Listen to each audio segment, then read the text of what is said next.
You're muted. Oh, we are now recording. Thank God I was muted. I thought none of you wanted to listen to me. It was a lonely feeling. Do we have Deputy Chief Garcia and Lieutenant Deitzel? Were they invited? They were invited, yes. Okay, so maybe they'll appear at some point. Okay. Good evening. I'm Rowan Weimart, co-chair of the Valley Community Policing Council, and the other members of our council are Randy Oliver and Dick Winterbottom tonight. Here's Chief Garcia, good. Tonight we are discussing the monitor's report and the subsequent hearing. We've compiled a list of questions, mostly for Chief Garcia, but we're also open for discussion if anybody wants to talk and perhaps be promoted so they're visible on the screen. That is wonderful. That would be wonderful if you were there. So, welcome, Chief Garcia, Deputy Chief Garcia. Thank you so much for attending tonight. No problem. Glad to be here. I just want to start with a quote from the monitor's report. He said that the report can be synopsized in a single sentence. Due to a catastrophic failure in training oversight this reporting period and similar failures at the supervisory command levels of APD, the agency suffered 9.9 percentage point loss in compliance elements related to training and supervising functions at APD and a 7.8% percentage loss in overall compliance. That's not good. No, it's not. So we had an ugly set of circumstances that occurred, unfortunately, last year, right? It starts off with COVID. That hit us pretty hard. I think we struggled just like a lot of other agencies throughout the nation with conducting training. So if you look at our use of force training, there's 4 tiers to that training. That 4th tier is what we needed, and a lot of that was defensive tactics and scenarios over at the RBT, Reality-Based Training Center, and that was all close quarter kind of training. So we were concerned about conducting that training during COVID, especially when we didn't know, when COVID was new, we didn't know, it was kind of a mystery. We didn't know how far to be from people. They told us, to isolate. We had people working from home, so it was very difficult at that time. During that same time period, we had a different commander at the academy who put a lot of the training on hold. Unfortunately, at that time, that commander answered directly to our former chief. So we had a lot of issues all the way through, you figure in September when the former chief left. So Chief Medina took over the end of September, beginning of October, and then we started making changes. The former commander left in October, and then we put an acting commander in place to try to straighten out the academy. It took a little bit to figure out what kind of training we can put on, what we cannot put on. So for the reporting period of IMR 13, that's right, we did not get a lot of our training done that we needed to. We did get some training done that we could do online, but not all of it could be done. And that lapse in training affected not only our use of force paragraphs, it affected some of our supervision paragraphs. It also affected some of our crisis intervention paragraphs that Lieutenant Gonzalez would know about as well. So it hit us pretty hard in training overall, and training is like the hub of our reform process. And that's why we took a step backward. Well, you had IMR 12 that didn't go down too well either. And you have, correct me if I'm wrong, the monitor comes in for a certain number of months, weeks, and goes through the process of sorry, I keep having to shove my goes through the process of having to assess and get ready for writing up the report, and is done in January, correct? Yes. So how long a period is it? From when does it begin to January? So IMR 13 started. 12. I want to know about 12. Oh, 12 would Doesn't have matter, but been, it's a standard period either way, right? yes, it's standard period. So the reporting periods start February 1st and run through July 31st of every year. And then the next one starts August 1st and runs through January 31st. So that's how our reporting periods work. Okay. So after the reporting period is over, you have a gap of about 6 months before the report comes out. Yes. And you're not blindsided by the reports, are you? They come, you know what to expect, right? Sometimes yes, sometimes no. Part of our problem with our use of force investigations that came, we didn't learn about the issues with our use of force investigations until the Force Review Board started identifying problems with them probably in September, August of September. And then we got Dr. Ginger's draft report in October. So there was a delay, and it's kind of a catch-22, right? So we'd like more, quicker feedback, but that also is not feasible with Dr. Ginger and his team because they're busy. They have to do a lot of reports that are constantly writing a report, whether it's the IMRs or paragraph 298 or reviewing the progress report or reviewing our data requests.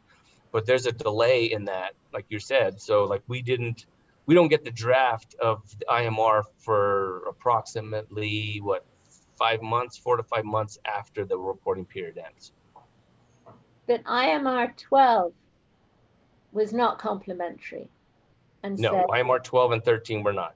We and went down so, from 12 to 11, from 11 to 12. so you knew what you needed to do after IMR 12 came out. And pardon me, but from the looks of IMR 13, you told me the problems you ran into, but you knew that you hadn't had a good report from IMR 12. So what could you have done differently that would have improved 13 for you? Was there anything you could, being aware that you had a lot to work on after IMR 12, what could you have done differently?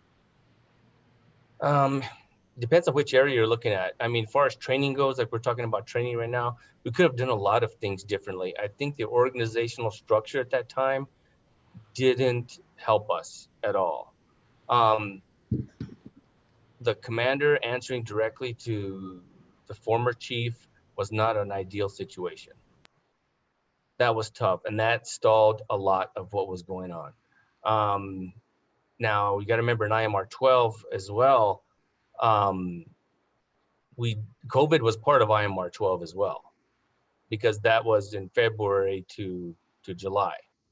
But that structure was very difficult. I know for a fact because they assigned the academy to me, I believe in July of 2020.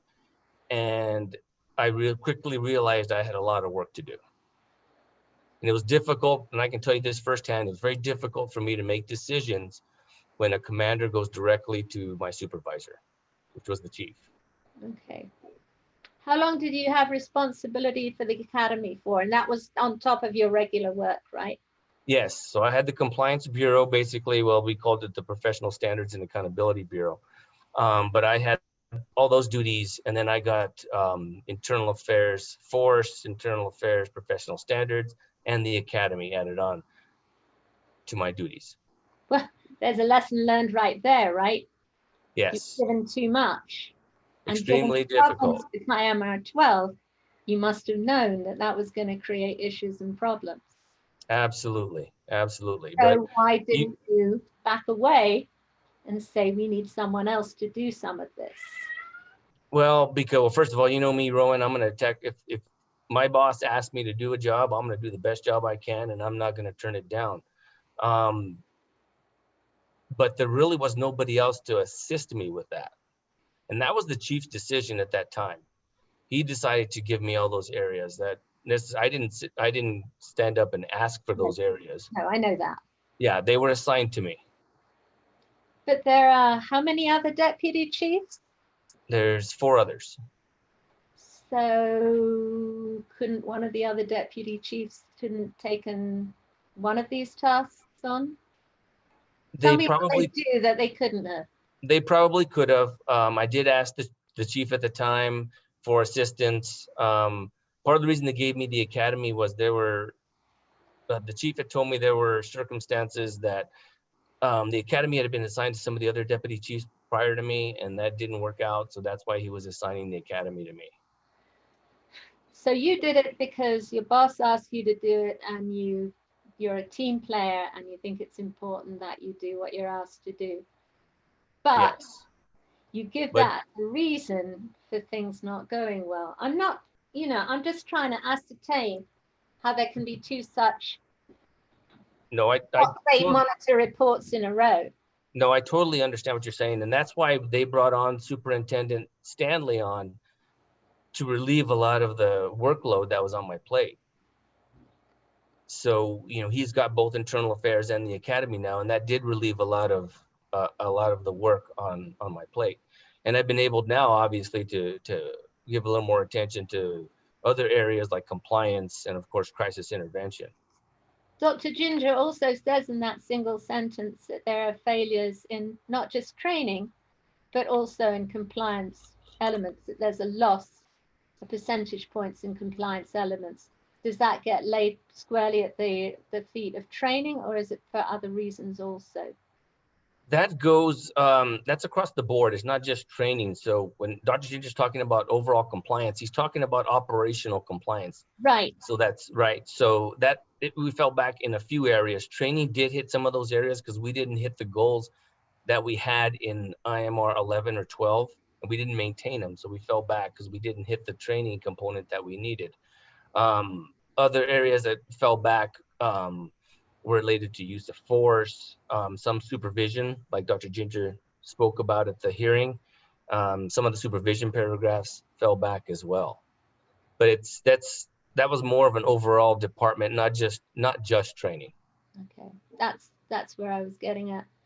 Dr. Ginger also offered, he said that his team offered technical assistance between reporting periods. And were you able to avail yourselves of that? And if you did, was it any use to you? Yes, we did. We did use him, especially when we transferred Commander Lowe temporarily over to Internal Affairs Force. His team has helped us develop processes, and that has definitely been a huge help in both internal affairs, not just force, but professional standards as well. Okay, thank you. What steps do you feel you're making real progress now? Do you feel that you came to the hearing? Just so people know, the monitor's report, as you says, comes out on January 31st. And then the subsequent, yes? No, yes, it's finished. The investigation is finished. Yes, the reporting period ends on January 31st. And the hearing is in June. So do you feel that you made some progress during that 6 months, knowing some of what would be in the report? Yes, we have. We've addressed a lot of his recommendations, and we look at Dr. Ginger's, each and every one of his recommendations, and we formulate action plans on how to address each and every one of those. But we have made progress. Commander Lowe in the Force Division, Internal Affairs Force Division, she's trying to come up with processes, like I said, working with Dr. Ginger's team to develop processes in internal affairs to run that place a lot more smoothly. So not only does it benefit us, it benefits the field as well, because that's what the whole Internal Affairs Force Division was created for, to take some of that burden off of the field of investigating these uses of force that were tying them up for hours and hours at a time. We've also made changes at the academy. We've hired a curriculum development manager. She's actually an educator. She comes from Middle Tennessee State University. Her name is Dr. Jessica Haney. I think she's going to be a great addition, because we're police, right? We're police officers. We're not necessarily curriculum developers. And I think that's where we failed in the past. So we got a true educator over there now. We're also hiring a commander from outside the department. Her name is Renee McDermott. She just retired from the FBI. She was the #2 at the FBI Academy in Quantico. So she was the assistant director of the FBI Academy. So those are two huge additions, I believe, that are going to help us move forward. In addition, we've talked about the Force Review Board, Dr. Ginger has. That's made strides, leaps and bounds from where we were a year ago. That's starting to function very, very well. Some of the other areas we're doing well is in internal affairs professional standards. Commander Zach Cottrell has done a really good job over there, and he's got a good process going on over there as well. I believe City Council, I believe, has finally appointed people to the CPOA board, which I think is a big help there. I know Director Harness still needs additional personnel, and we're going to work with him as much as possible to get him what he needs over there, because he does provide a vital function to the police department and the community. So we are listening to his recommendations, and we are moving forward. As a matter of fact, our disciplinary issues that we had in the past, we're doing much better with those. Like I said at the hearing, during the reporting period, there were only 2 cases that I know of that we held any suspensions in abeyance. So we're being consistent with that. In the past, the discipline was going through the officer's chain of command, and that's where the discipline was not consistent. So you had all these different between the area commands or internal divisions. That's why the discipline was not consistent. Now they are being sent out for review to other commanders and other deputy chiefs, so that it is equal and fair across the board. So those are just a few of the changes we've already made, and we're moving forward. So I think, Chief Medina's direction and Superintendent Stanley's leadership, I think we're starting to move forward. We're gonna, hopefully we'll turn this ship around and get back to where we were a couple of IMRs ago. Okay. Director Harness, do you have anything to add to that? With your new members, has that made a difference for you and your role in the disciplinary procedures for officers and APD generally? Well, good evening, everyone. Thank you for having me, first off. Our pleasure.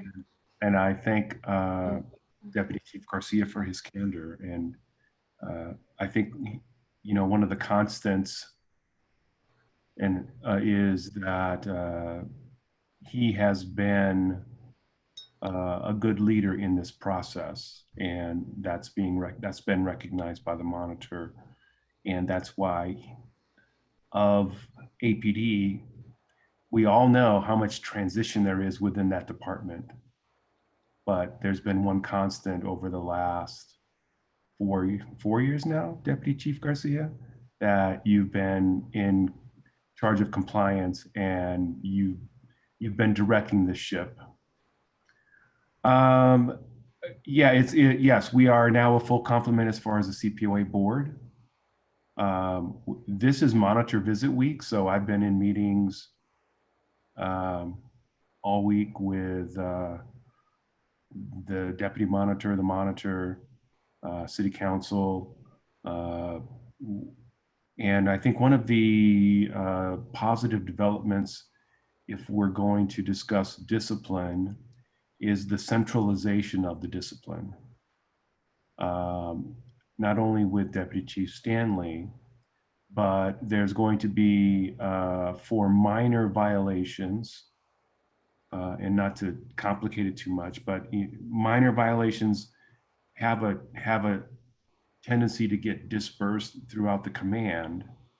And so then therefore you get 6 different opinions.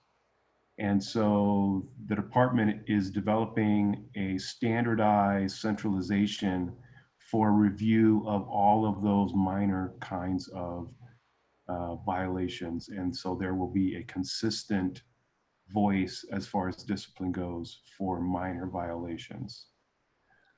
Dick? Yeah, Sorry. go ahead. Were you going to go on, Mr.?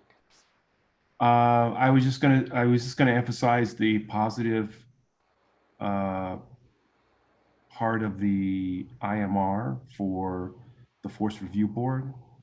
I've been on the Force Review Board for probably 4 years. It's been I was on it when it was in its inception, and then it had to change, and so I'm back with it. I sit as an ex officio person on that board, and I have the opportunity to review absolutely everything that the command staff reviews for them to reach their decisions, and I am able to voice my opinion as to the conduct being with or without, within or without, in or out of policy. Mhm. And the Force Review Board has made leaps and strides, and it is having a positive impact on the department itself, because there's been a lot of recommendations for policy changes, training changes that have evolved out of the Force Review Board. I think that it can't be undersold that the appointment of Chief Guider was not a good appointment for the department, and because of his leadership and the people that he brought in for leadership who are no longer with the department, including the commander of the training academy. And that one hire, that one personnel move is a big part of the reduction in the compliance rate for IMR 13. Dick, you had something? You're muted. Yeah. Well, I don't know. I didn't want to interrupt Mr. Harness. No, I'm good. I nearly you- met you, You but can interrupt me anytime. Well, I mean, I might be too elementary here, but my understanding from a review of the report, and I'm new and I had trouble with the acronyms and everything, but it seemed to me training, investigation, and discipline were the three major failures. Now, I understand from the Commander Garcia that, or I'm sorry, Chief Garcia, that the training is, you've done something since the reporting period to fix the training, and that is that you've hired an academic to do the curriculum. Is Dr. Harvey on site now? Yes, it's Dr. Haney, Oh, sorry. Hejny. Yes, she started May 24th. Okay. And so, and is the academy open for live training now? Yes. Okay. And when did that start? We've had training off and on there. I mean, we've had cadets training at the academy full time. And that was one of our concerns last year as well, is that we didn't want an influx of different officers coming in there and infecting the cadets, because we needed the class to graduate, obviously. But we've had cadets there all the time, and we've had training in and out. Now we do have training there consistently now. As a matter of fact, it's pretty much booked up with training, and we've used other sites away from the academy to conduct additional training. My sense was that for the past year, one of the problems was that although cadets were being trained, line officers weren't getting retrained. They weren't, that was a problem. Yes, that was a problem, because we didn't train a lot of the officers. We did switch over to start the training, because we did conduct some training, because during the court hearing, Acting Commander Meisinger, who's temporarily in charge of the academy now, he spoke to all the training we did during that time.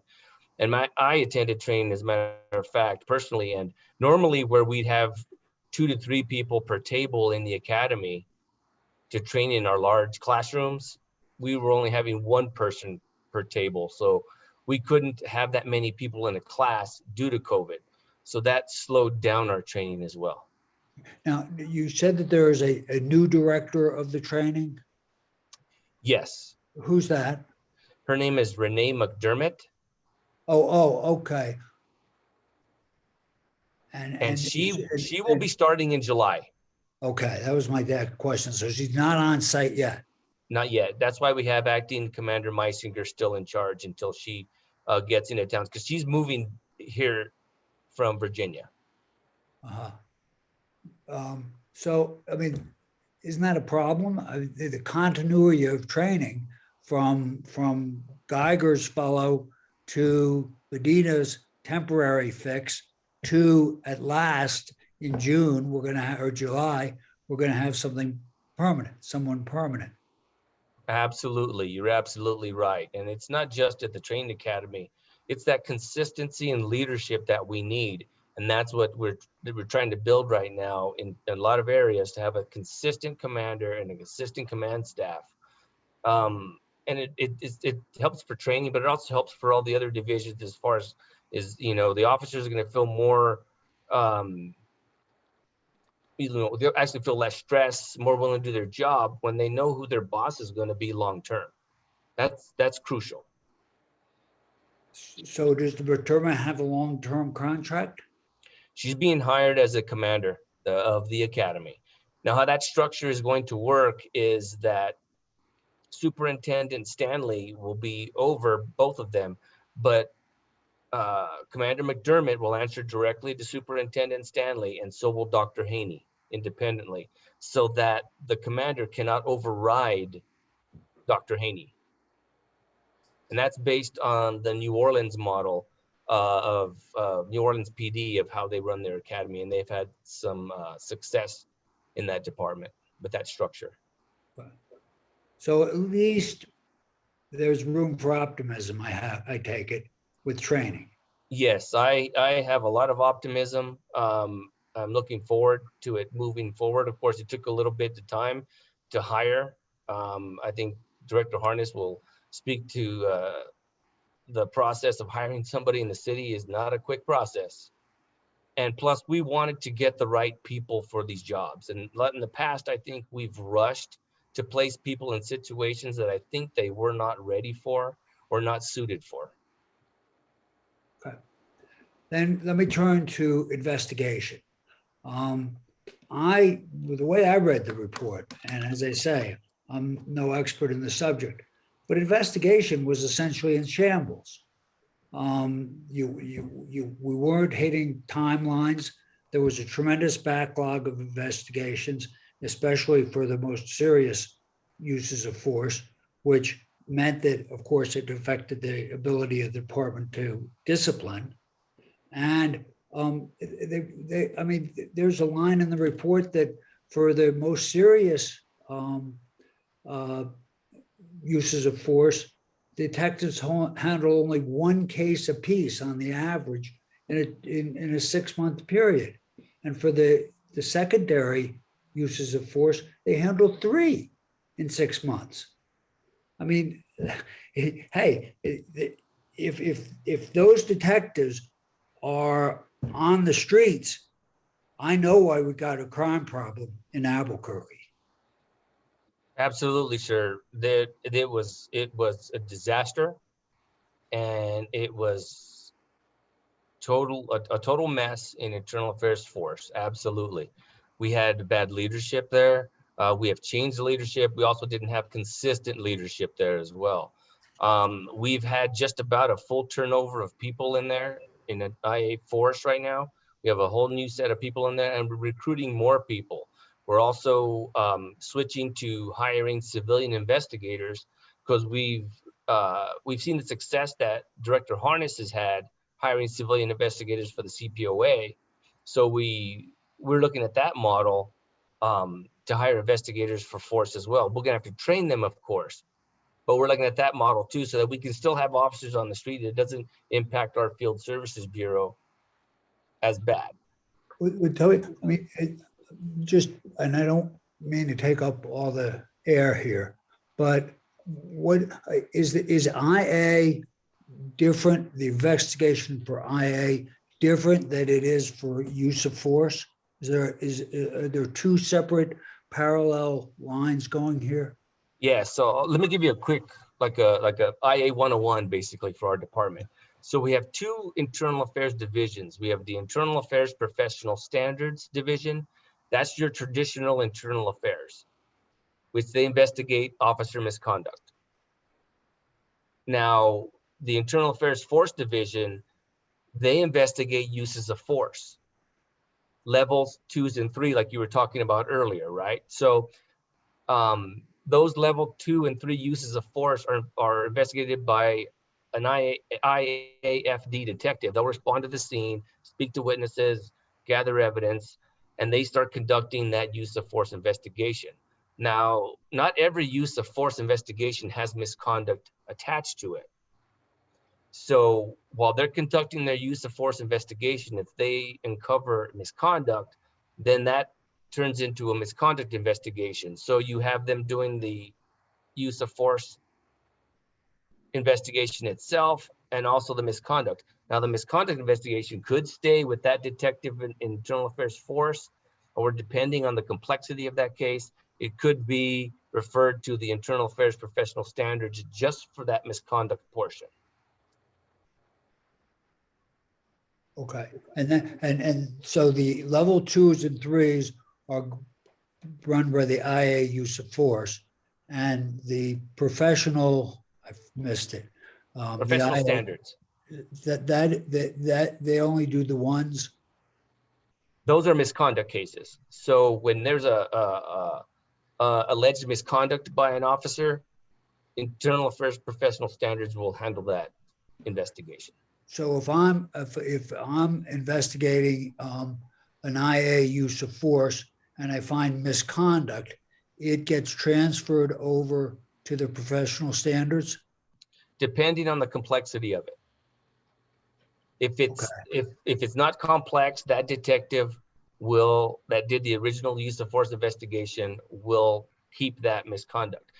But it creates basically a different case number per se, because everything gets tracked in internal affairs professional standards. So we have all misconduct with the same type of system. But that would generate basically another investigation for that detective.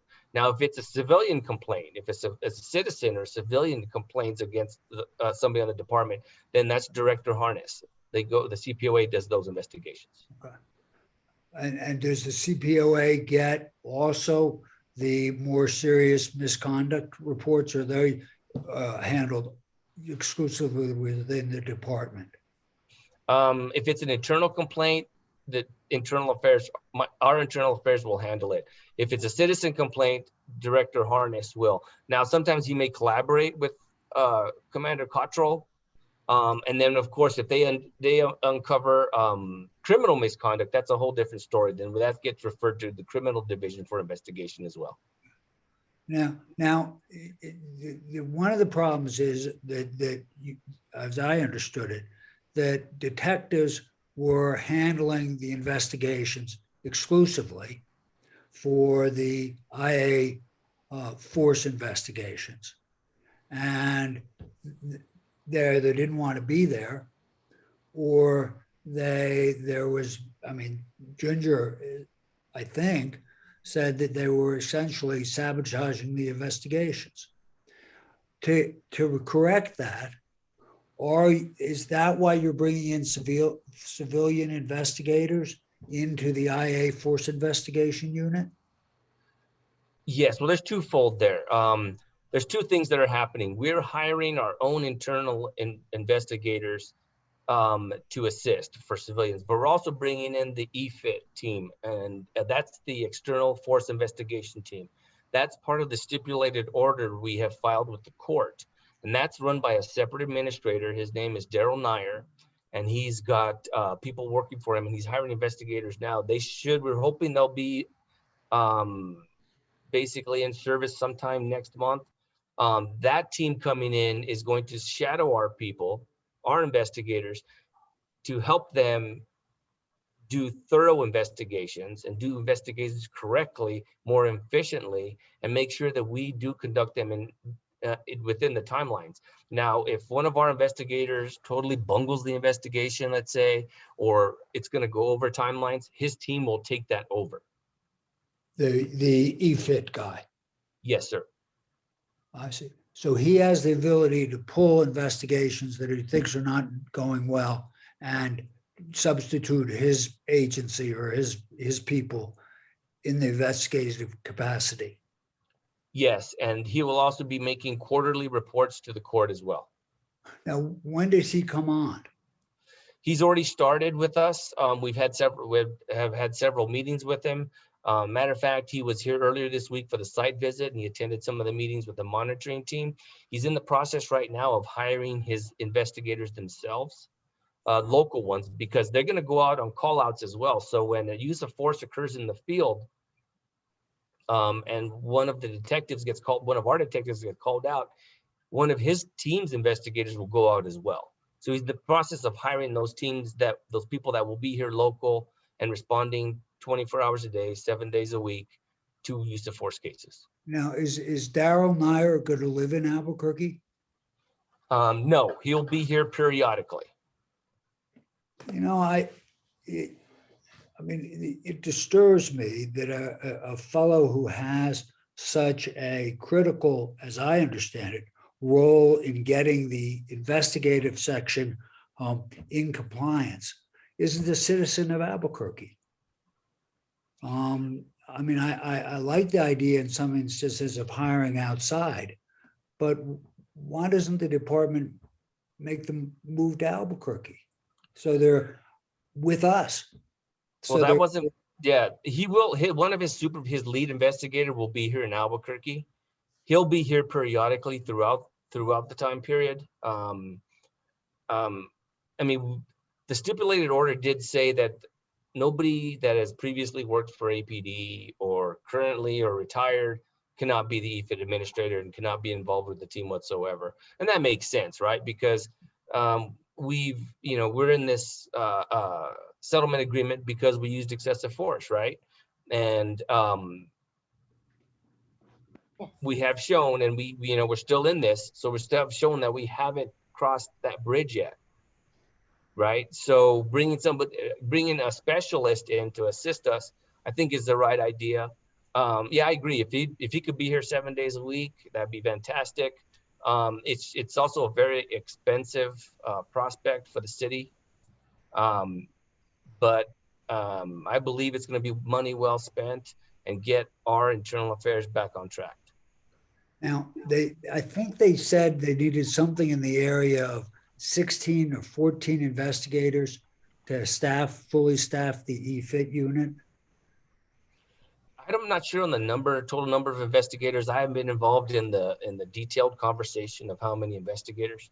I was involved in the selection process of the team, but it varied. I remember some people said they only have 7, some would say 16.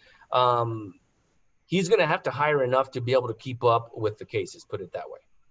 Do you have a good sense of the profile of the people he's hiring? I'm thinking that if I'm shadowing an investigation with experienced detectives and who wear a badge, I'm gonna if I'm a rookie of an investigator, I'm not going to have the experience or the confidence to go against or criticize the detective who I'm following. And I'm worried that when they put out the application process, they were only able to hire a maybe make job offers for half of the pool, and the pool didn't even constitute the number of people they needed. So yeah, I'm afraid it's understaffed, and I'm afraid it's going to be underexperienced. I believe they'll have the experience to do it, and they'll get additional training from Dr. Ginger and his team. The number, I agree with you there, that could be an issue. But so far indications, especially this week, the monitoring team has stated that because Mr. Nyer and some of his lead team had been here, and they reviewed some of our cases, and they came to some of the similar conclusions and criticisms that the monitoring team did. So we're on the same page there, which is a very good step. Okay. And so you expect that to be up and running in July? I'm hoping. I'm hoping. It depends on how fast he can hire all his investigators. Right, right. All right. Now, there was a problem, as I understood it, in sticking with the investigation, that the investigators, I guess the detectives, were union members, and they didn't. There was a disincentive, in Right. fact, an incentive for them not to investigate their comrades in the union. And it seems to me that that's a problem that's maybe irresolvable if you're going to have detectives doing the investigations. And it puts them in a very hard position, it seems to me. Yes, you're right. So the detectives are part of the bargaining unit. They're part of the APOA. And yes, it's been a very tough decision for some of those detectives in the past. And, you know, we've had discussions with some of them. I know Commander Lowe has, and some of people have left. And that's been difficult for some people in there to call out those errors, right? And that misconduct in there.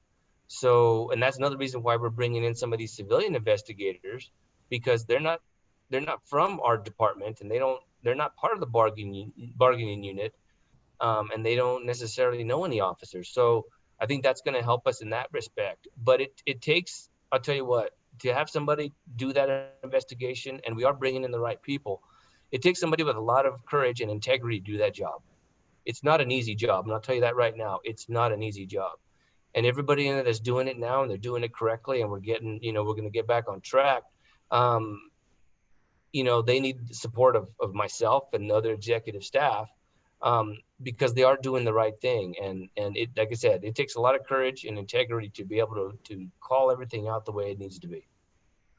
Can I just interject? Of course, and I'm sorry to No. dominate the discussion. One of the recommendations that back when they were the Police Oversight Board made was that the department needed to develop a promotional track for detectives, so that a detective was a promotion and not simply a designation.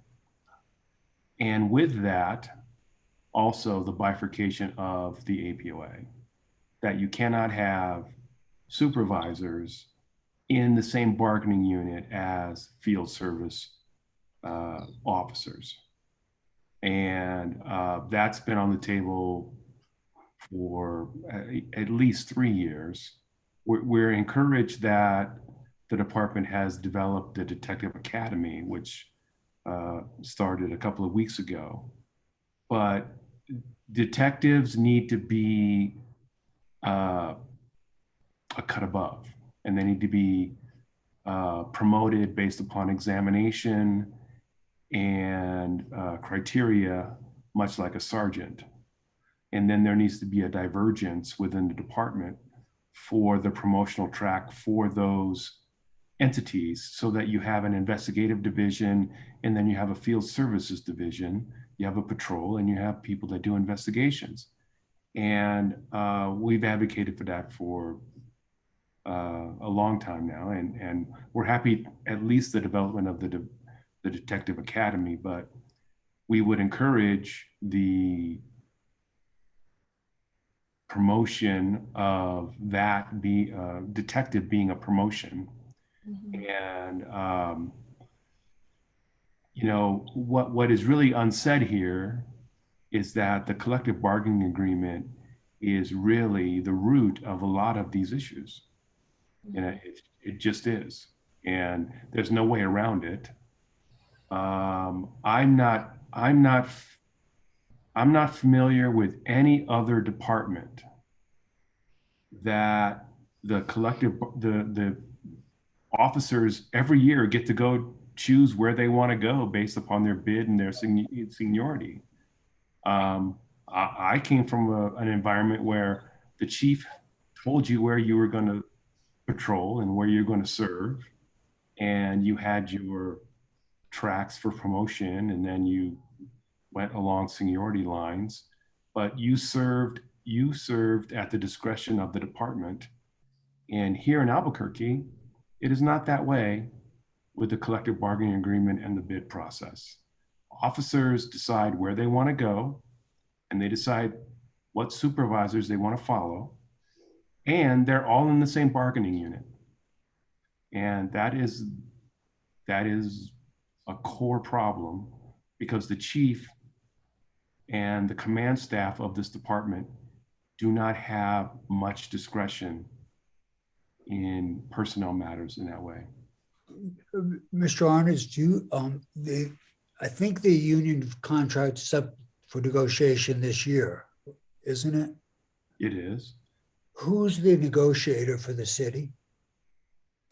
I believe it's the chief administrative officer and a designated attorney from the city attorney's office, and then of course the APOA representatives. Have you been able to talk to them? I mean, do you have a effective link of lobbying them? No. Who does? I'm not sure who. I'm not sure who does. I mean, in a global sense, I've argued privity for the CPOA, because the CPOA was not a bargaining party to the CBA. So therefore, I don't believe that the CBA applies to the CPOA. That has been poo-pooed. I've gotten no traction on that, even though we're supposed to be an independent agency. So sometimes the city bargains for us and it doesn't, but it is, it's a very tight-knit, small group of people that bargain. And that is not best practices as you look across the United States, where other oversight organizations have a seat at the bargaining table for the CBA. Other members of the public have a seat at the table for the CBA. And simply the notion that someone who's supervising someone else would be in the same bargaining unit is not the standard contemplation for union representation. Was there anything that Judge Browning could have done or said during the hearing? I mean, the union kept coming up all the time as a topic of discussion. I mean, he could have, could the court have imposed sanctions on the union and chose not to? There were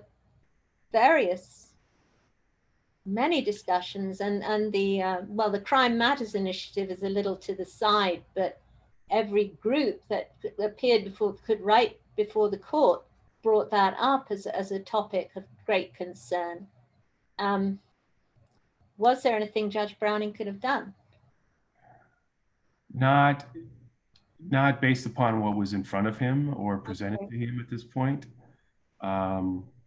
A finding of contempt could have some minor sanction to it, but Judge Browning has already been very clear on the APOA's role in this consent decree, that they only get to come to him with issues that affect the APOA. And I think my interpretation anyway, if you paid attention to the questioning from Judge Browning to the APOA and their attorney, where he continually stressed that they had other remedies for their concerns. He asked those questions several times. He was signaling to them, look, don't come to me with anything unless it's related to the CASA and how somehow the CASA is affecting your contract. Other than that, you have no place here for any issue. But they do say that. They do say the CASA is not necessarily affecting their contract, but certainly affecting their day-to-day operation as officers. This is the president of the APOA speaking, but even he would have to sideslip a lot to say that CASA affect Not, his? yes, not in a legal bargaining Yeah, sense. right, right. Certainly not.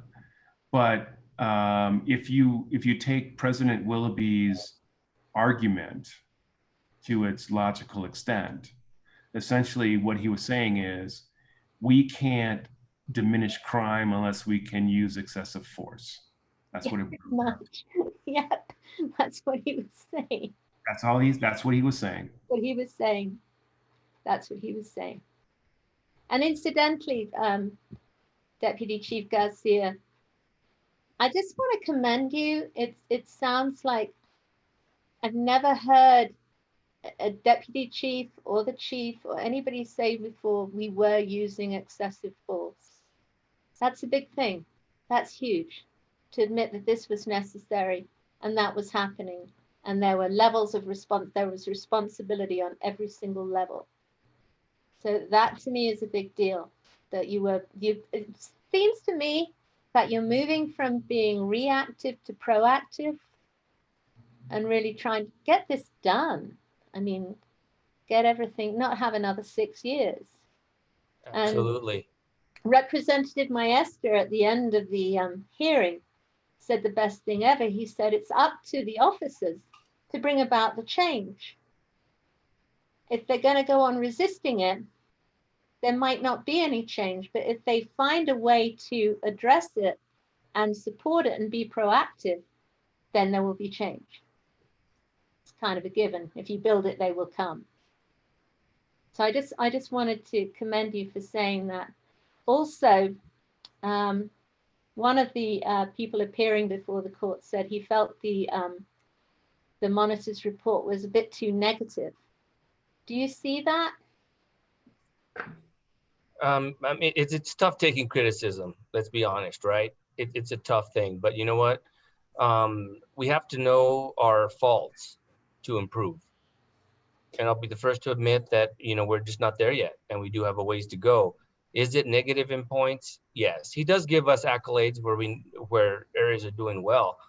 But I'm a firm believer that, if you're not criticized, you're not going to improve. If everybody tells you you're doing great all the time, you're not going to advance. I mean, we need to know where we're deficient, and I think that's extremely important. I don't know, a happy mix would be good. Just a little bit of praise, candy, vinegar. Rowan, it seems to me you make a good point, because at the end of the day, culture trumps policy. So we can have all the greatest policies in the world and all the greatest implementation, but if we don't change the culture, then when CASA disappears, when it fades away, the culture is going to win out. And I'm interested in that. And it's a little bit of a diversion, but I'd really be interested in, especially hearing from the lieutenants. What did the cops in the field think of CASA? And I mean, Sean Willoughby says they hate CASA. The morale is horrible in the department, and the line officers are against it. If that's true, why are they so against it? And how true is it? I've always thought, for instance, in this country, there was support for the death penalty, and it was a mile wide, but only an inch thick. And perhaps that's true of CASA and the police department. The line officers, all right, they don't like it, but when you question them, maybe their opposition is only an inch thick, and it relates to various portions of the decree, not the whole decree. I don't know. I'm not anticipating the answer. I don't mean to be. I'd like to hear what your line officers are telling you. Speak a little bit on that. Sure. I don't think that the officers are anti-CASA any which way. I think with the changes that a lot of officers see, some officers have been around for 20 years and they know what they've been doing for so long. And just like anybody else, if you've done something for 20 years, it's kind of hard to change. Not that you don't see that change is needed. It's just taking that action to change it. Some of the newer officers, they've been trained. They're coming up with the whole the CASA and the requirements with that. So they are used to it. I think it's more of the older officers. It's not so much that they're against it. It's just with everything. It takes a little bit of time to change the way that you put on your pants. You put on your pants for so long, for so many years, and someone tells you you're putting your pants on wrong. Well, it's going to take a little bit of trial and error to do it the right way. And I think from what I see, as far as I'm in charge of the day shift officers, which usually are more seasoned officers, they're willing to change and they see that change is needed and they're open to it. It's just learning to put their pants on a different way. So, Oh, sorry, just real quickly, one thing that President Willoughby said during the hearing was that just the act of putting handcuffs on someone is a level 1 use of force. Is he correct in that? That's just an aside, really. I'm sorry, Dick. It depends. I mean, if it's resisted, yes. I mean, if you have to forcibly pull somebody's arm behind their back and place the handcuffs, that will be a use of force. If they just place their arms behind their back and you handcuff them, that's not a use of force. Well, he made it sound like it was that. So that's why I was curious. Of course you did. Let me, I mean, it's kind of rude talking about him while he's not here, but the issue is still. I'm sure he or a representative were invited tonight, but let me just say that I think that right now the APOA is involved in a campaign of misinformation. And there's they've established a YouTube channel. There's an interview that involves an officer. And I know that particular case because I've reviewed that particular case. And the facts being presented are not correct. And if in fact that officer believes that that was the proper conduct, then there's a bigger systemic problem of training as opposed to the perception of what happened in this case. And I do not believe that these things are lingering for a year, because they can't, for the timelines for the collective bargaining agreement. You can't have a timeline in the collective bargaining agreement and then dangle that these things are hanging over these officers' heads, because the APOA hammers timelines all the time. So you can't have it both ways. So I think it's unfortunate that the union has decided that they're going to move toward this disinformation campaign as opposed to being a part of the change. And yeah, I that's it. It's sad if, aside from the willful conduct of the union at this point. Well, they're the face of the police force, the officers. They're the front lines. So, and it does seem to fall on them the most. So how much of the department do they really represent, though? That's the question. Yeah, that is the question. But to the public, yes, to the public, police, and that's really the bottom line. Yes. I could very briefly say that as a teacher, we had the nightmare that was called No Child Left Behind, and we were expected to follow that, and we were very rebellious about it. And then finally, we just found ways. Some of us, a few of us, found ways to just get around it, do what we needed to do, and change some of the culture. But it's very hard. Like you say, you've been putting on your pants one way for 20 years, and you have to put them on another way. It's very hard. So maybe the next negotiated agreement could work on that. That's what negotiated agreements are for. They're for changing certain stipulations and concessions and things, but this seems essential. And it came up, as we said, again and again during the hearing. And you said, didn't you, Dick, that President Willoughby actually made some good points? Well, I was impressed. I mean, I think he is an effective advocate. I came away feeling that, and I hope I felt the way Judge Browning did, that he wanted the disciplinary process to go away. And he wanted the disciplinary process to be what it was maybe 5 years ago. And it sounded like, got to me to be sounding like, well, I'm bad and I don't want to be punished. Instead of saying, and I wish he would say this, that there are police, I mean, we're all human. I mean, you know, we're all capable of being bad at times. I suspect many officers who are disciplined are disciplined for, you know, 1% of the conduct that they do. You know, half an hour out of a year brings them a disciplinary violation. Well, let's not throw the cop out with the bathwater, and let's not throw the cop out with the disciplinary process. And if he would say, you know, we welcome discipline, he says we welcome training.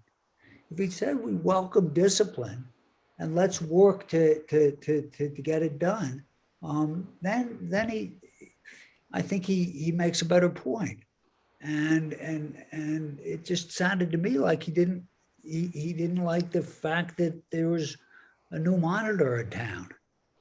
And I, you know, I suspect all the many of the cops. Look, if you're a lawyer and you have a sanctioning body, you don't pay any attention to that sanctioning body if you're not before it, and you're not going to come before it. I don't care what happens to other lawyers, for instance, who are sanctioned for violating trust account responsibilities or stuff, because I'm not doing that. And I suspect that 99% of the cops are not doing it. And they're not, and they're handling use of force pretty well, and they're learning it. I mean, when I read the special monitor's report, I was really impressed with the way that line officers handle difficult situations. And it was, most of the time, it was tweaking a de-escalation policy that they needed to be more aware of. But they handled great situations. And if Willoughby would, I mean, if he would become more of an advocate for the good cops rather than an advocate for the bad cops, I think that he would be, he would have a better audience. I mean, it was interesting to me that at the hearing, and then I'll shut up, that the CEO of the city said that the campaign that the union had run to flood the city with complaints about CASA got 600 responses, compared to when the city announced that they were thinking of a gasoline tax increase and there wasn't any campaign, they got 6,000 responses.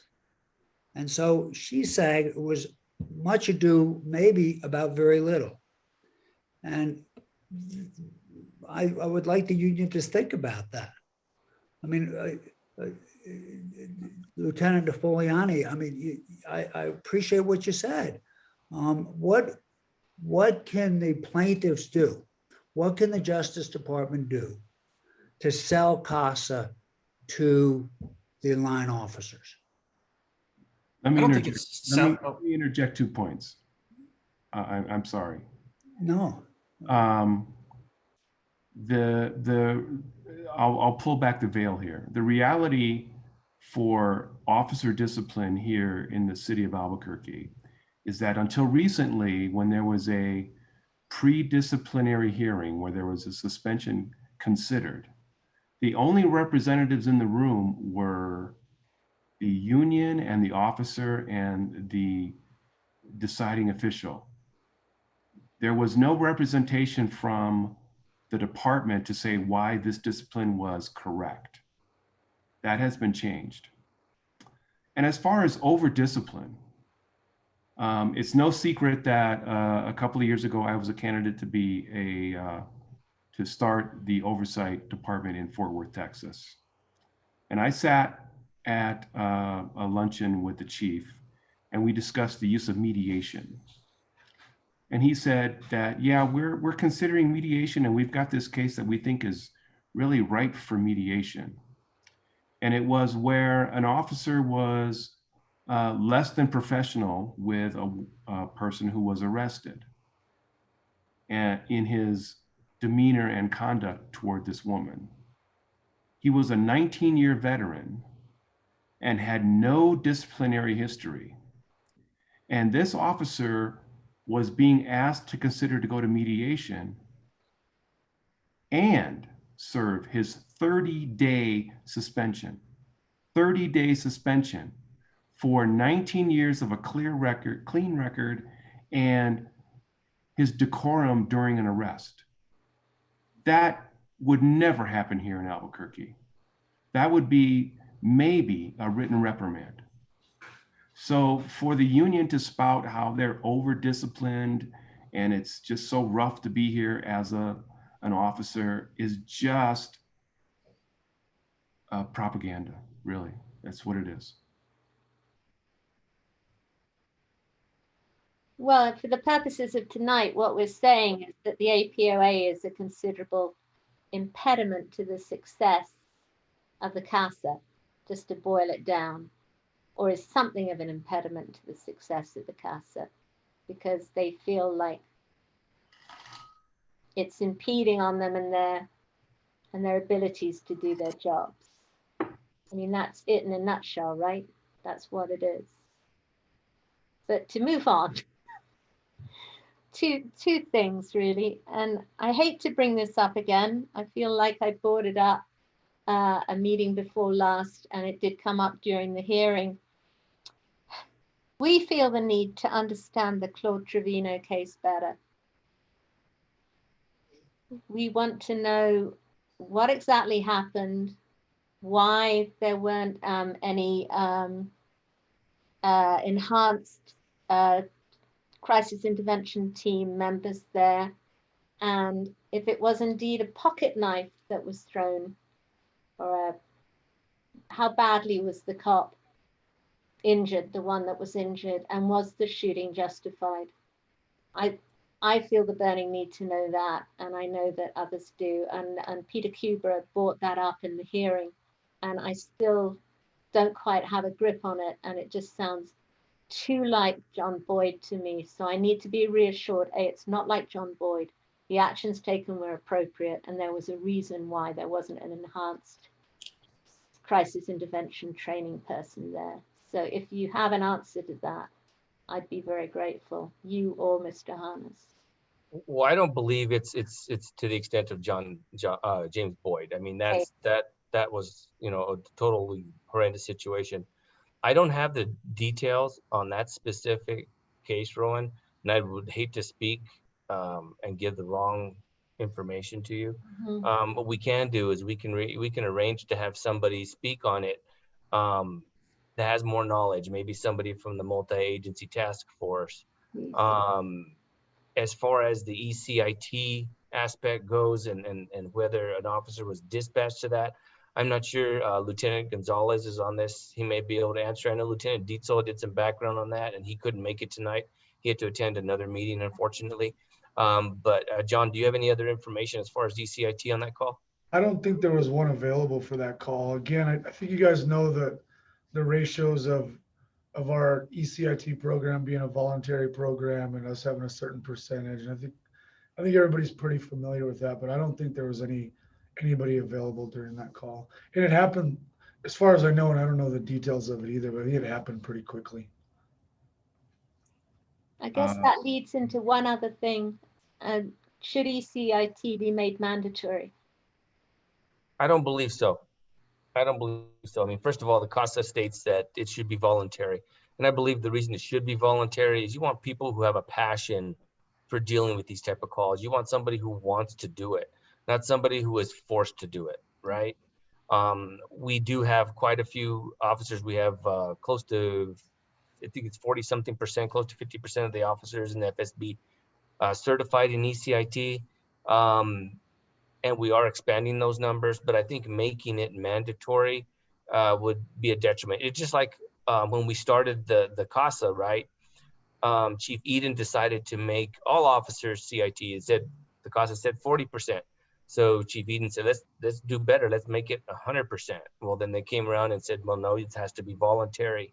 And studies have shown that, right? So we want to get people who want to do this, who have the passion, like Lieutenant Dietzel, like Lieutenant Gonzalez, they have the passion for this. We want officers who want to do this because this was part of the reason we're in the CASA. I mean, it wasn't just excessive force. It was excessive force, particularly against people in mental health crisis. So I'm a firm believer it needs to be voluntary. Okay, next month I would like to have that happen, because this was obviously somebody who had psychiatric issues, and I just have felt uncomfortable with my limited knowledge, as there was such short media coverage. I just would like to know more detail. Ed, were you going to say something? Yeah, I was just going to say that, yeah, I did respond to that scene and was briefed that day regarding that incident. But we at the CPOA and the CPOA board will not review that case until it's gone through the entire process and been before the Force Review Board. Okay. I can't comment more than that. So should we wait till then for more clarification? I think, yes, there needs to be a completion of the investigation, and I don't know where the MATF investigation is at this point. That has to happen. And then, but parallel, parallelly, is that a word? Happening at the same time. No, it's not. Okay. I'm not going to let you have it. Well, come on, it's a good one. I'm a troll. Happening, Can't have happening it. at the same time is the administrative investigation.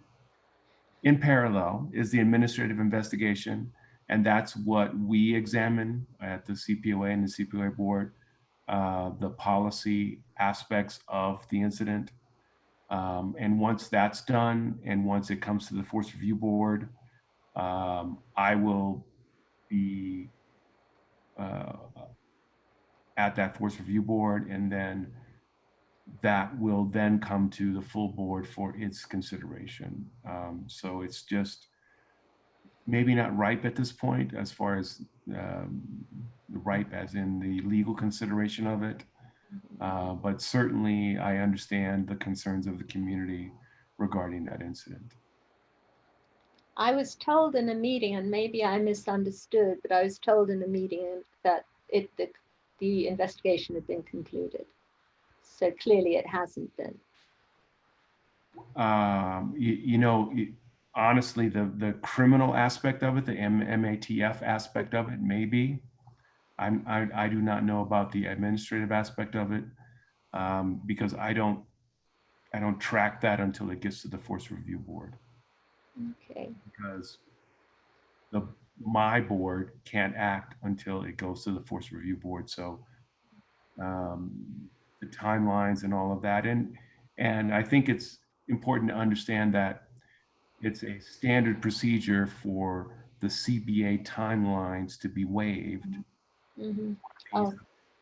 for these types of incidents. So understand that if there's going to be discipline and if there are going to be ramifications from this act, it's very standard that the timelines are waived by the union for these types of incidents. Back to the union. Yeah, Rowan, Director Harness is correct. We don't want to, hinder the process whatsoever. But I do want to say that anytime that somebody, is shot by the police, it's a tragedy all the way around, for the officers, for the individual involved, for the community as well. So we also are looking at this investigation so that we can improve our processes, whether it be through dispatch, through our response, through our training. We're going to look at this to be sure that we can handle things hopefully better in the future. This just seems like a bigger tragedy than most. The gentleman was obviously psychiatrically impaired. It was a open shut case to have somebody from enhanced crisis intervention training. And I don't quite understand when you say you don't have enough doing it, then it's not enough to say we only want people with the passion for it. I mean, I do get that, but at the same time, if there aren't enough of them and there's such a dire need of them, then there has to be a way to get police to do that. Okay, then maybe it shouldn't be mandatory, but it should be strongly recommended. It is strongly recommended, and we're also trying to increase the incentives for officers to go to the unit as well. And also, we're trying to determine the correct number of ECIT. And, like Lieutenant Dietzel said in his statement, him and I had a conversation before the court hearing, and we're kind of looking at this in the reverse view, where instead of looking at the percentage of officers certified, we're going to look at the percentage of behavioral health calls that officers respond to, what percentage those are responded to by an ECIT. I think that's critical. Yeah. If we can get up to 75, 80%, I think we'd be really good. We do have a ways to go, but that's something to shoot for. I'm not sure. I mean, we could have, we could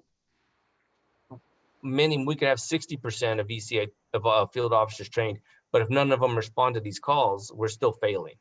So I think we need to go by the percentage of calls responded to by an ECIT officer, mental health calls. Yeah, but what do you mean if none of them respond to these calls? What if calls I could think of? This is an obvious call to respond to. No, but there's another. Yes, I understand that. What if all the officers in that area command that are ECIT trained are on other calls for service and they can't respond to this call? See what I'm saying?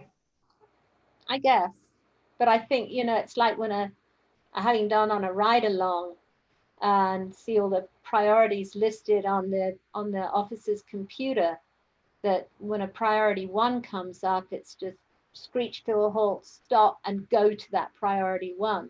I don't understand why this wasn't a screech to a halt and go to this situation. A lot of times, ma'am, there's multiple priority 1s happening at the same time as well. I like being called ma'am.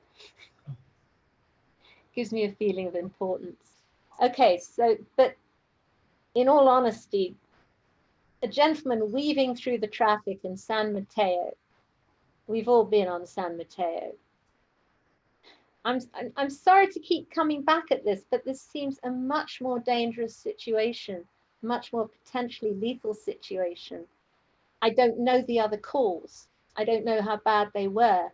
I don't know how many enhanced CIT trained people were there, but it obviously begs the question that there has to be more, and incentives, passion, whatever, to have.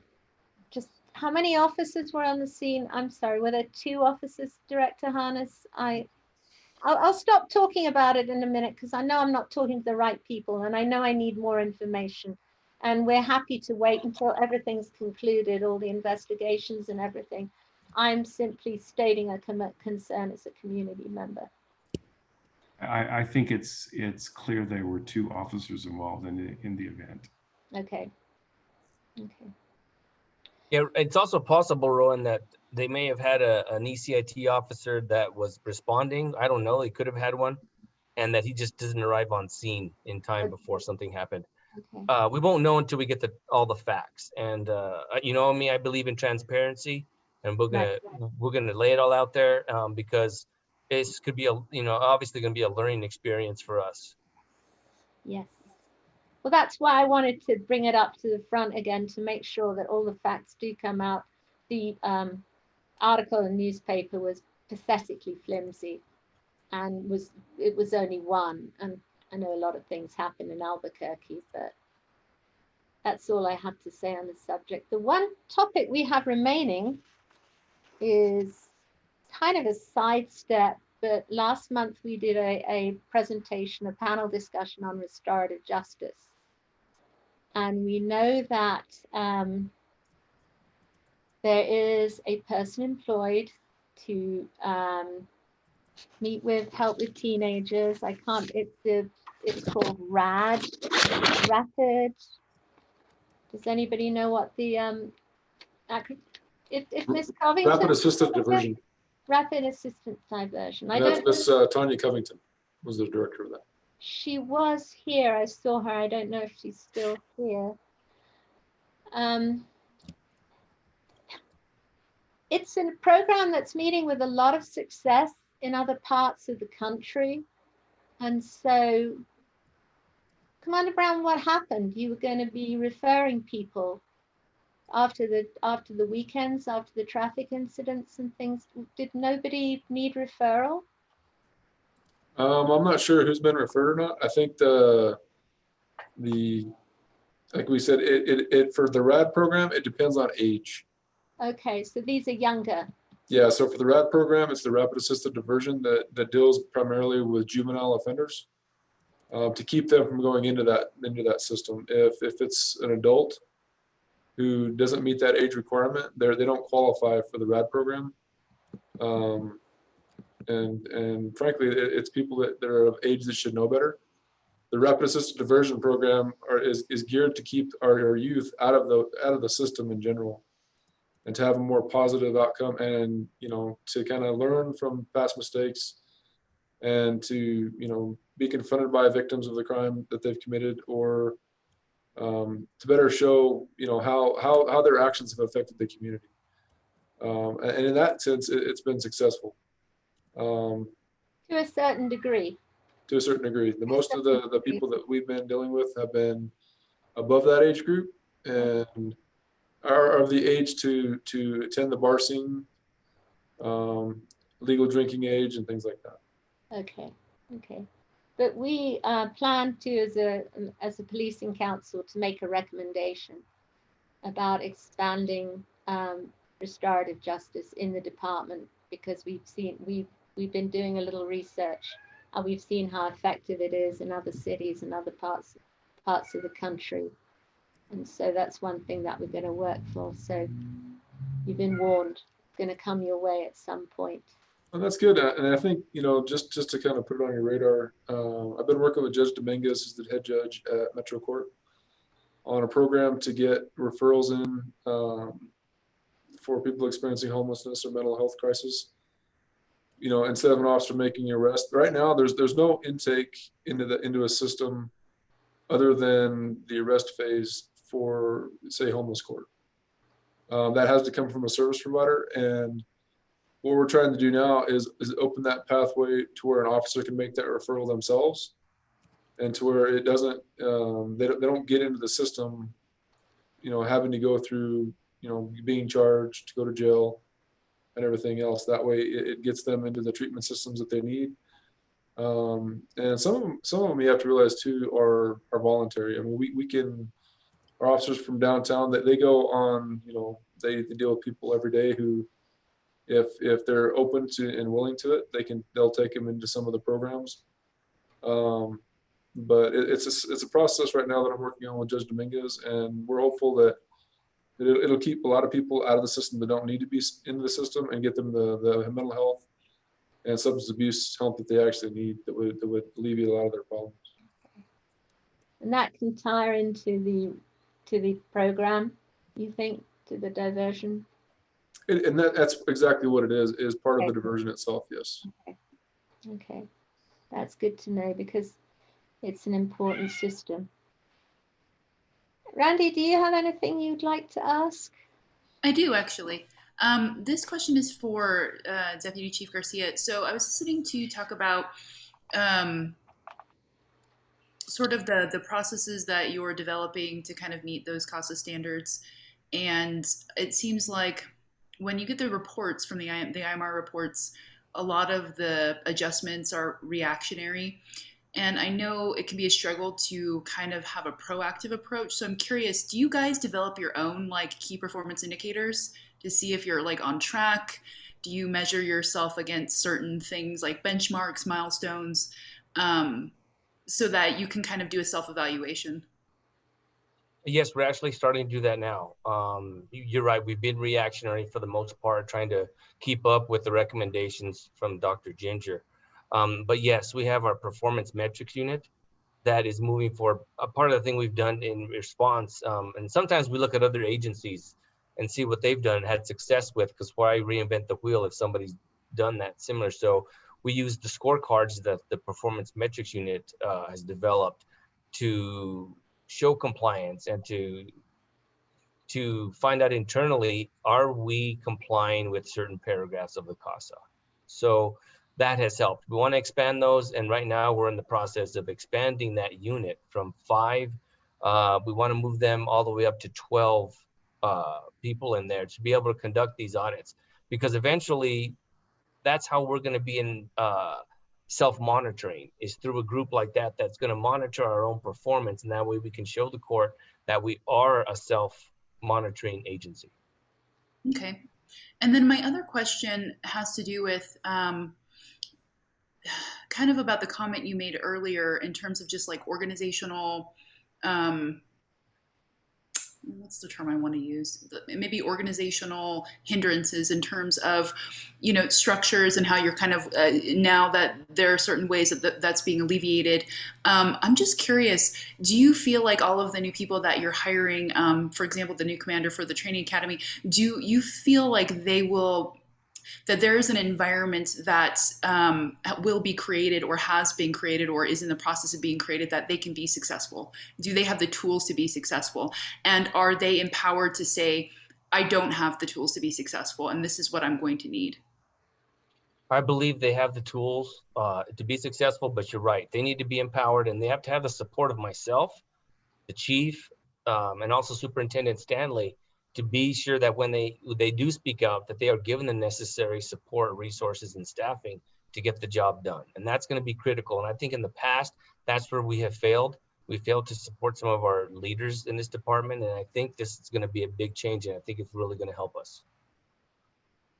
And then, so I was listening to, and I don't know if this is a question for you. Thank you so much for your responses. This is kind of a question that goes back to the subject of sort of, you know, how officers feel about CASA and how the new officers are kind of being trained in it. So it's something they're getting familiar with. One thing that came up was older officers being a little bit more maybe unsure or having to relearn. Because I know that it's not always about right and wrong. It's not about being right. It's about getting it right. So do they have the support, again, going back to support and organizational, you know, reach back, do they have the support that they need, that if they're unsure about something, that they have the tools to make those corrections or to get clarification or, you know, to kind of talk through it? And that's a key right there. I'm not sure they feel the support. And I think we need to do a better job of that. I mean, part of it could be training. If they need the training, I mean, I want them to be able to speak out and say, yes, I need this training to be able to be successful. I think some officers are afraid to come forward because they're afraid of being disciplined. And I don't want that to happen. I want to be sure that we get people trained to do the job correctly. Because I do believe, just like Chief Medina believes, that we can do constitutional policing and reform at the same time. It's not going to be an easy job. We know that, but I believe we can do that. But we got to be able to empower our officers to be able to do the right thing, but to speak up when they need help. And I think that's going to be extremely important. Right, because it's a cultural shift, and it's not just in law enforcement. I think in a lot of organizations, large organizations, it is hard to admit that you don't know something, and you have to be in a space where, again, going back to, it's not about being right, it's about getting it right. So I'm hoping that whatever changes or cultural, organizational cultural improvements or whatever that you have to make, that is something that people aren't afraid of saying, I don't know this. Help me understand. I agree with you 100%, and that is a hurdle. And you can ask the lieutenants on here. I'm sure they'll agree. They may not, but I think we do need to. That's one thing as a department and as the executive staff. I think we do need to work on that, because I do believe some officers are afraid to speak up and ask for help or say they need this training, or something like in that respect, until after the fact, until they make a mistake, and then they're extremely concerned about being disciplined for it. I believe, you got to train personnel correctly for them to do their job. And if they don't do it correctly, then yes, discipline may be in that future. And I totally understand that. But we got to give them the tools, and we got to be able to give them a voice to speak. Not necessarily the total voice the APOA is having right now. But I do believe, and I agree with Rowan, that like the APOA has to be part of the solution. Thank you. It's not just going to be the supervisors or the chief or me or Commander Brown. It's got to be a total effort by everybody in the department. I don't think the officers do feel like they're part of the solution right now. They feel like it's coming down on them. I just want to speak briefly in their support as a teacher who had it coming down on me with No Child Left Behind. And it is very enervating to constantly feel like you're doing the wrong thing. And it's just part of the course. But as you say, if we have a cultural change and the difference is made, then perhaps the rest will follow, which makes more sense. Absolutely. Anything else, Randy? No, thanks. Dick, do you have anything else? Mr. Gonzalez, would you like to add anything? You've been silent. No, I think the only thing that I keep thinking about is I think that officers need to remember that just because things come down like discipline doesn't equal a lack of support. It keeps going through my mind. I'm a parent to 4 kids, and that's part of the growing process. And it's not that I don't love them or care for them.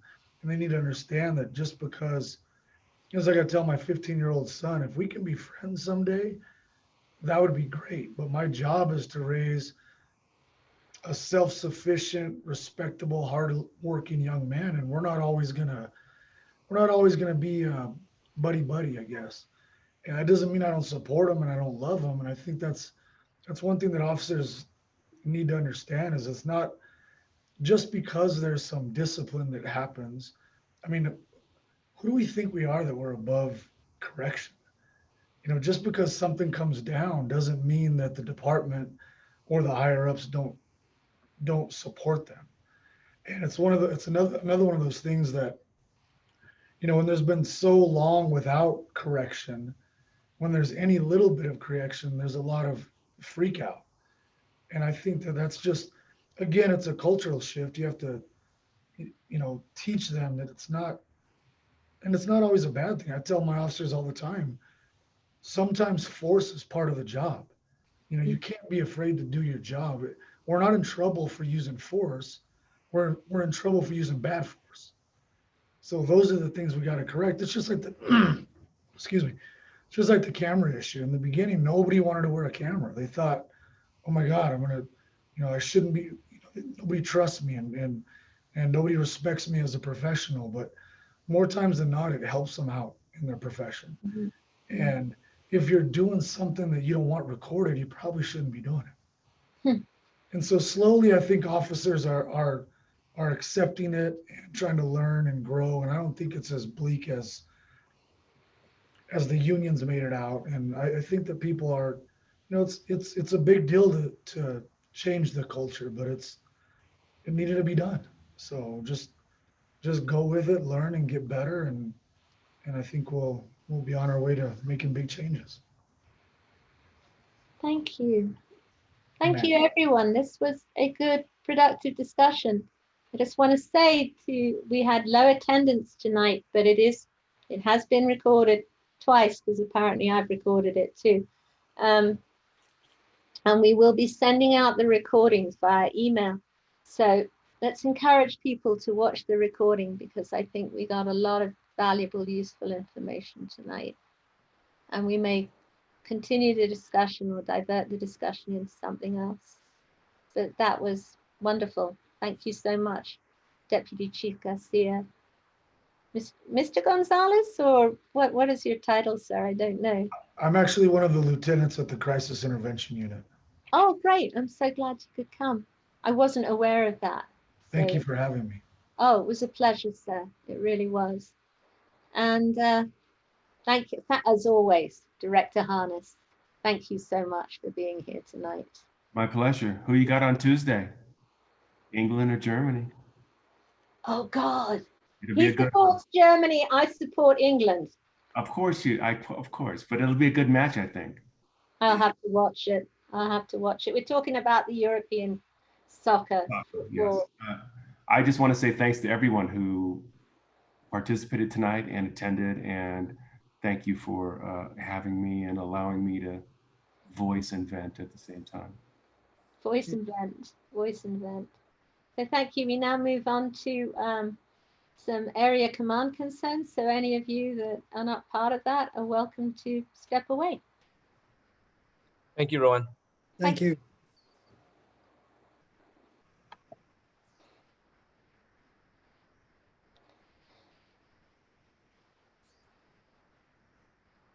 So what's been going down in the hood?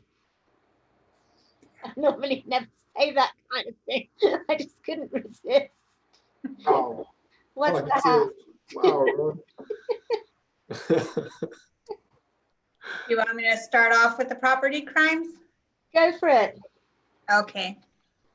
So for the Valley property crimes from 5/21 to 6/21, there were 4 burglaries, all other, 14 commercial burglaries, 22 residential burglaries, 44 vehicle burglaries, 59 auto thefts, 31 recovered vehicles, 4 robbery by carjacking, 6 commercial robberies, and 8 robberies by gunpoint. Are there any questions on that? That sounds higher than usual. It actually is a little higher. I mean, that sounds much higher than usual. No, except the heat, the relative It's probably the heat. from COVID. The heat brings people out. The vehicle thefts, I remember long ago when he was still with the Valley Command Area, Sergeant, now Lieutenant Sanders, saying that there were certain models of car that were more likely to get stolen than any other. Lieutenant Napioni, do you have an opinion on that? I mean, my car's never going to get stolen. It's a beat up little Fiat. Nobody in their right mind is going to want my car. But what kind of vehicles are appealing? I can't speak as far as what they are now. I know in the past it used to be usually the mid 2000s Ford pickup trucks because they were easy to break into with their locking mechanisms on their doors, as well as the Hondas. Hondas are notoriously easy to steal. Those ones. I know that recently over the past couple of years, I believe the Hyundais, I believe they're the Elantras. Those ones, those type of vehicles have been stolen lately. As far as within the past 6 months, I can't really say what specific type of cars. I know that Commander Brown was in the auto theft unit years ago, and he might be able to speak as far as any sort of trends, if that has changed from what I specifically described. Oh, and I forgot, catalytic converters, are they still being stolen? Catalytic converters are still being stolen. Again, they're being cut out in the space of seconds. They're sold for both either resale or precious metals. Based in the past, what we used to see a lot of when I was a sergeant of auto theft was, kind of exactly what Lieutenant Napoleon said was it was those vehicles that had limited anti-theft devices. And before the advent of chipped keys, like in a lot of the higher end trucks, Dodge, Chevys, Fords, one of the things we saw a huge increase in is the Kias and the Hyundais. The Optimas, Elantras, they're both made in the same factory. They're both the same vehicle. It was a limited safety or security features on the vehicles. But as we see more of the advanced technology kind of coming up with the push button starts and things like that, we're seeing less of those being stolen, less the keys were actually taken in a residential burglary. One of the things that, you said, crime is a little bit higher than it is now, and it is. And, one of the things that, I've always been with you is transparent on, our crime has gone up in the last month as things have started to open up. I think it is partly due to heat. I think it's partly due to the, massive amounts of people that have all of a sudden decided to come back outside again. People have been cooped up for a year and a half, essentially, where, you couldn't go out to the movies, you couldn't go to the bar, you couldn't go to dinner or anything like that. And now all of a sudden, everybody's back. And it literally, it was like turning on a faucet. I mean, it went from nothing to full blown in a couple of weeks. And that's one of the reasons why we were focused on our 60-day operation downtown was as the bars started to open back up and as things kind of started to ramp back up again, we started to see a lot of those people who had been cooped up for a long time. Back in the day when, I was a younger person and before I was married, if you wanted to go out, you could go to, to the movies or the bar or something like that. And so what they started to do was congregate in some of those areas where, you can't go out and do anything. So what do? You find an open space somewhere and congregate there. And, one of the things we started to see was, there was a difference between the old school cruisers and some of the element that was bringing in because there was nothing else for them to do. And one of the things that I wanted to get on top of right away before it became an issue was just that, a lot of the gun violence that was associated with that. And so we've seen a drastic decrease in our shot spotter activity, our shots fired activity, and our shootings in general since we've started our operation. One of the things that we're seeing the rise in is the commercial burglaries. Lieutenant Sanchez, who's on tonight, has an ongoing POP project that deals with commercial burglaries. And what we do is we use a data-driven approach to looking at where we're seeing the hotspots come up. We get the information from our crime analysis unit. We pull in that information, that data, and then we directly focus our attention on those areas. Most of the commercial burglaries we're having are during the late swings, graveyard, middle of the night kind of a thing.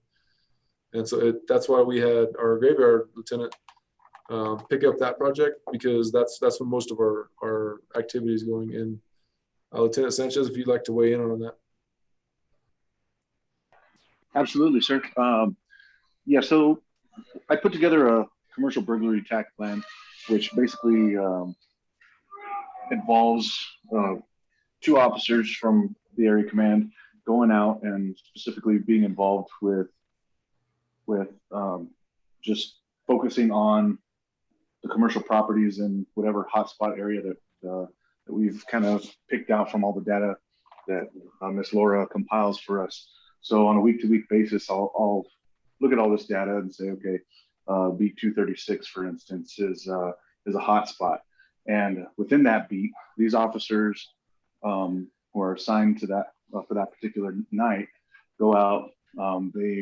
And it's not just like a drive-through and just wave and then they're gone. And it requires them to get out of their vehicle, walk up to the front door, pull on the handle, inspect the windows in the front, and make sure that these businesses are secure. Some of them, an employee forgets to lock the door.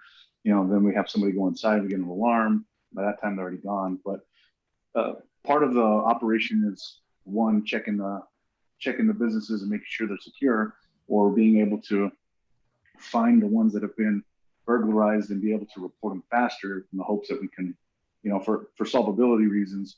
And then another part of it is just putting officers in that area to check these hot spots. So in hopes that they stumble upon a burglary in progress. So it's got kind of it's multifaceted in its approach. And I mean, every now and then we get lucky, we catch a guy in progress. So I mean, it's had some pretty good success, I would think. Working in burglary for almost 4 years as a detective, with all the proactive work that I did, I probably came across two burglaries in progress, and that was just driving around and stuff. So I think that that's actually pretty good, because we've gotten on Graveyard quite a few over the last 6 months. I would say in the upwards of maybe anywhere from 5 to 10. I'd have to look at exact numbers for you, but I don't have them in front of me here because I'm at home. But yeah, it's been a great little operation that we've been having for, well, now this is about a year and a half now that it's been going on. So off and on.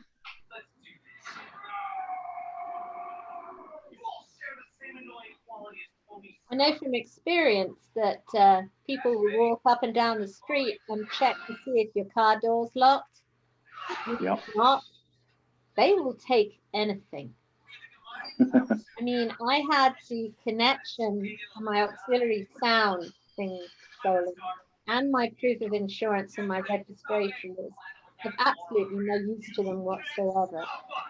And then the other day, actually yesterday, I came out into the porch and something that had been in my car was on the porch because the doors unlocked.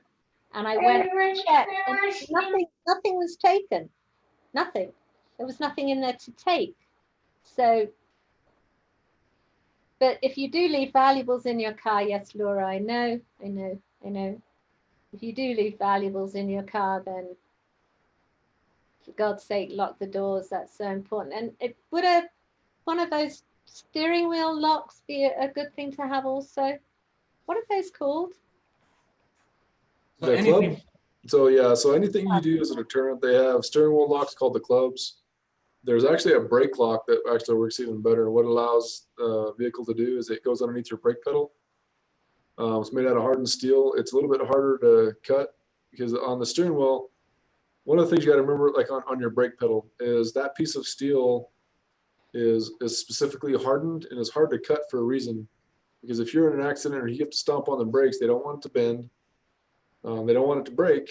So it's a exceptionally hard piece of structural steel for that vehicle. And so what the brake lock does is it keeps you from being able to push your brake in, which for a lot of cars, like my personal car, you have to push the brake in to start it. Yeah. Or put it into gear or stuff like that. So it makes it, plus you can't get the car in gear unless it's an old standard or something. You're not stopping anywhere, so it'd be a little bit harder to take off with it. One of the things we've seen with the clubs is they are effective as a deterrent, where they might not want to take your car because it has it, so they'll go to the next.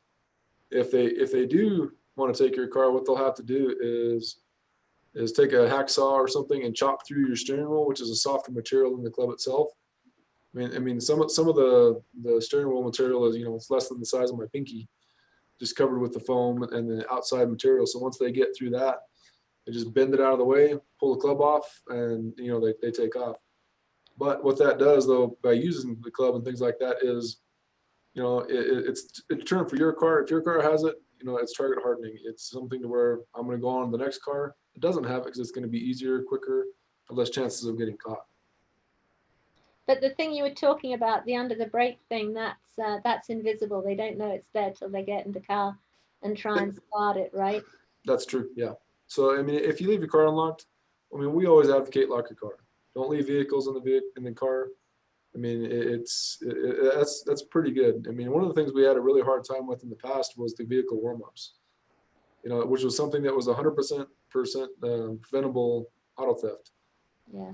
And, you know, I think, you know, we did some public service announcements, you know, we put billboards up, things like that.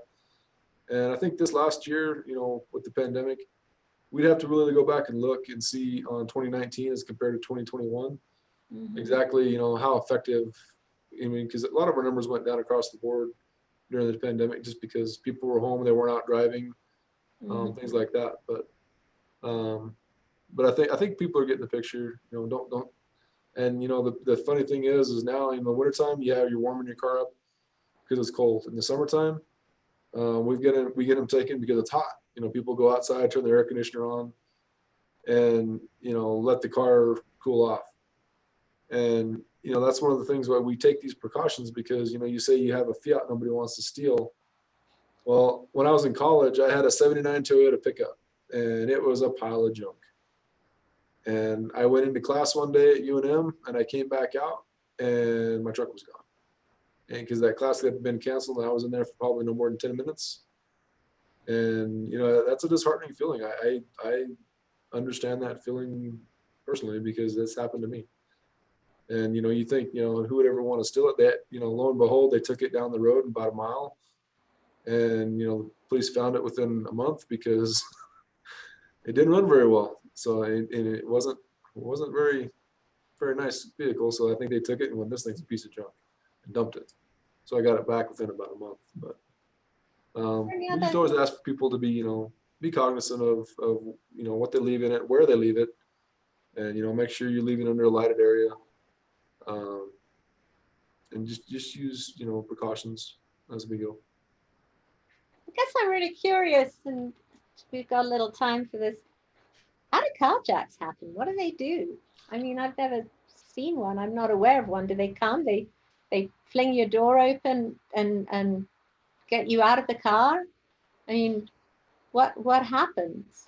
So carjackings can be, you know, it's any theft by force, pretty much.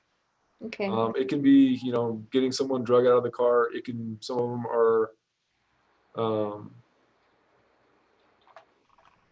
them are, you know, at gunpoint. Some of them are at knife point, things like that. And one of the things that we really focus on when we get starting to get some of those, you know, is a lot of times some of our carjacking offenders are serial offenders.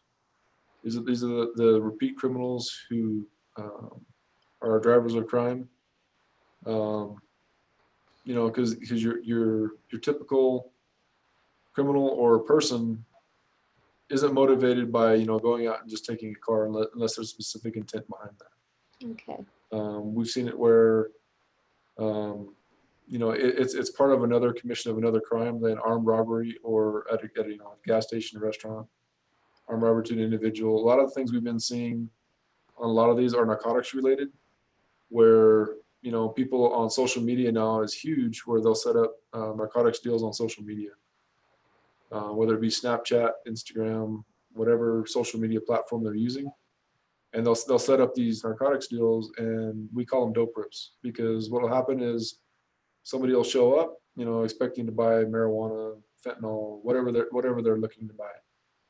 And that person who's supposedly the seller knows this person has money, or vice versa. This person doesn't have any money and had no intention of buying it, but they're going to take it.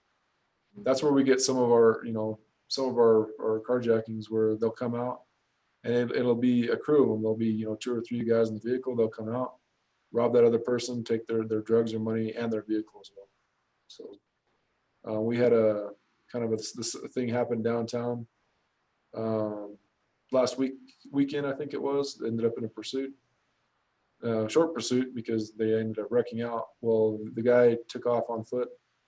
Ended up, what happened was that, you know, the cars were shooting at each other. Officer sees it, gives pursuit, and one of them wrecks out. Well, it ended up happening to be a dope deal, because in that vehicle, after they served a search warrant on the car, it was one of the primary offending vehicles. They found probably 20,000 fentanyl pills, which is a major scourge in Albuquerque right now, along with, you know, some money and a firearm. So, I mean, a lot of our nexus to our violent activities, robberies, it's mostly all narcotics related.